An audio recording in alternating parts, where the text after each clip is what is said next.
Hi everybody, I wanted to come on and give you a tutorial about how to make mini knives and spoons so that you don't have to buy them over and over again. If you've ever bought the 4th of July Jello bowls from me, they have spoons in them. I bought these templates from Paywin Petite Grand is her handle on Instagram. I'm going to link her and of course tag her.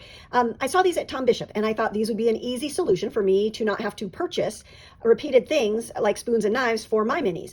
I go to the Dollar Tree if I don't have any old recycled pizza pans or cake pans, the disposable kind. If you don't, you can go to Dollar Tree. I cut them up into pieces.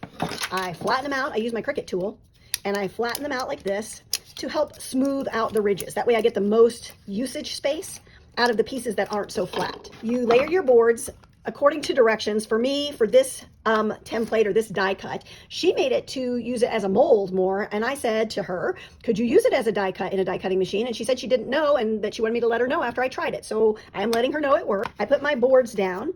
I lay my template that I want to use, my knives. I lay my foil over it. And I finish with my other board. So I sandwich it in there. And it's going to make some crazy sounds because these are rigid acrylic plastic. Then I bring in my actual die cutting machine. It folds up like this, kind of looks like this. Okay, Cricut Cuttlebug. They come, like I said, with different names.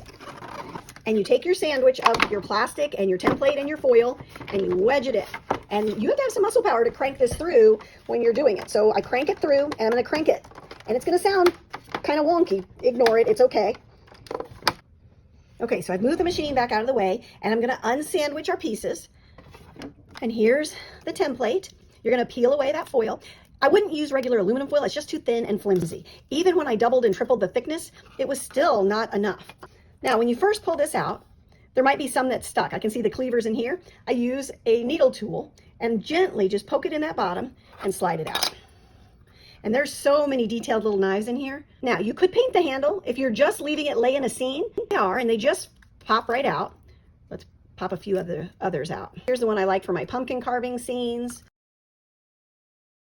And I put a polymer clay handle on them because I want to be able to like glue them down and have them be a little bit more rigid.